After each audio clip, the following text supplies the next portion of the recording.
Most men will train their bodies for decades without ever learning how to tend to their inner life. We'll perform and track our workouts, we'll test our physical limits by pushing through pain, and we're more than happy to share our routines and achievements. But when stress, loss, or grief start to pile up, many of us default to silence and call it strength.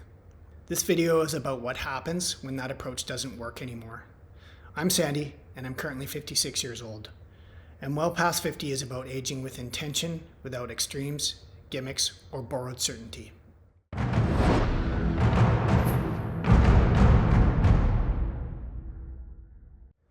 Mental health is typically the part of wellness that men avoid, at least for my generation and the ones ahead of me.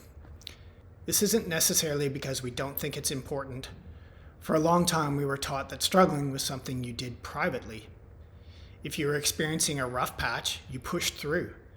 If you stayed busy and distracted, the problem would pass or just sort itself out.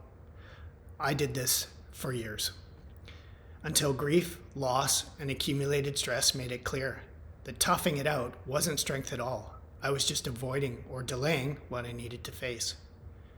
With Well Past 50, I frame wellness around 4 interrelated elements: fitness, nutrition, rest and recovery, and mental health.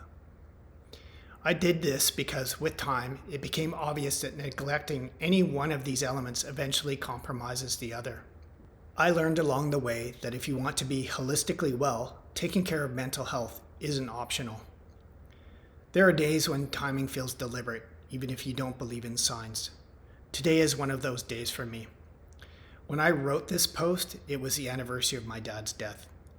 Even after 3 years, I'm still working through the grief, and that has surprised me. I assumed grief would follow a predictable arc: sharp pain, gradual easing, eventual resolution. Instead, I find it comes in waves. Some gentle nudges when you see or hear a reminder of your loved one.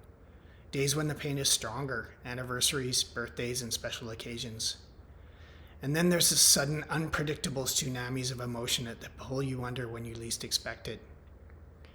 This has reshaped how I understand mental health. Now, when I talk about mental health, I'm not just talking about diagnosed issues or crisis moments. I'm talking about something broader and more universal: the ongoing relationship between our emotional life, our sense of meaning, and the stories we tell ourselves. I think about it in 3 overlapping domains: the heart, the spirit, and our thoughts and beliefs. All of them important, and all are interconnected. The first domain, our heart, is our emotional life. Our ability to experience joy, sadness, anger, fear, grief, without being overwhelmed by them or shutting down completely. The goal isn't to feel good all the time. That's just not possible. The goal is to stay present with what's real. By practicing mindfulness, you can significantly reduce stress, anxiety, and overthinking.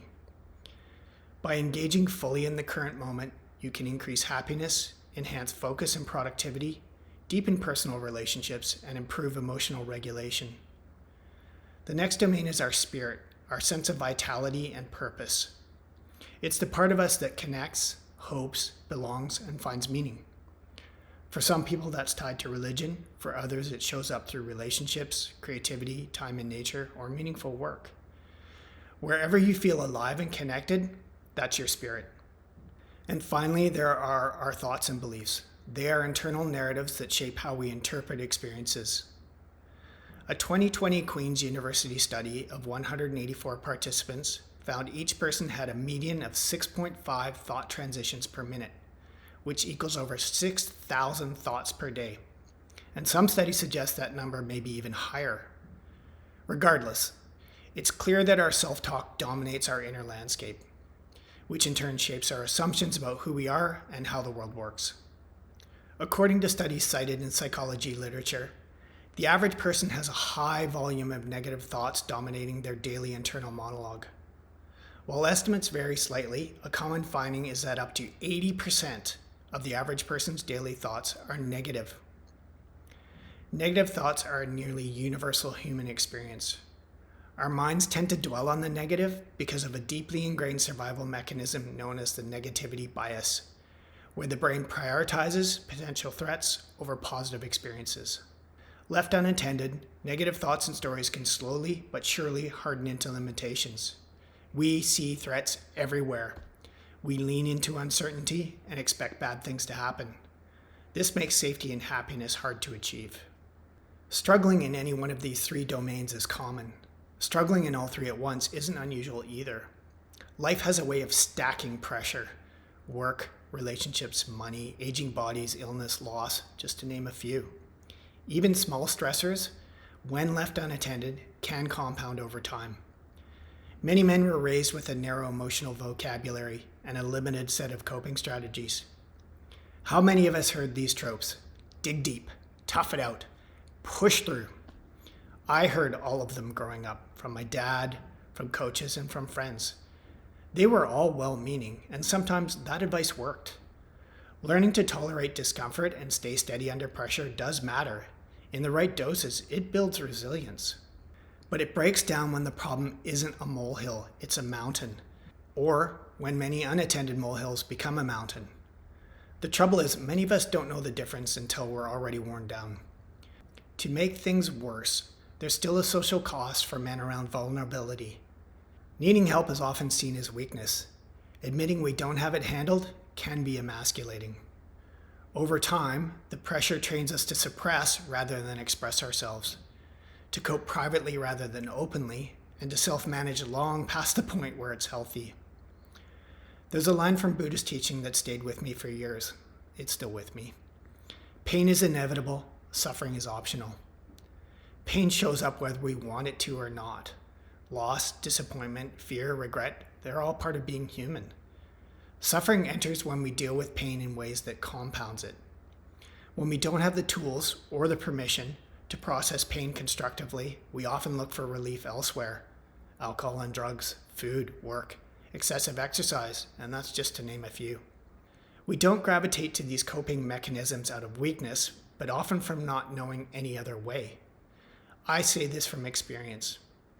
A few years ago, my inner landscape was dominated by anger, fear, grief, and isolation. Turning 50, severe burnout, and lockdowns all hit at the same time. And then I lost my dad. I didn't always make good choices. Over time, these took a toll, both physically and mentally. And since the systems are connected, climbing out of my darkness wasn't quick. It wasn't linear, and it definitely wasn't solved by one practice or one single insight. It took time and multiple approaches, and the hardest part, honesty. Honesty about what I was feeling, what wasn't working, and what needed to change. There is no single protocol for mental health, no quick hacks or shortcuts. It's built through daily, often unglamorous work, reflection, routine, support, boundaries, movement, rest, and sometimes professional help. Progress doesn't follow a straight line or predictable path. Some days you feel grounded. Other days you feel like you're back at the beginning.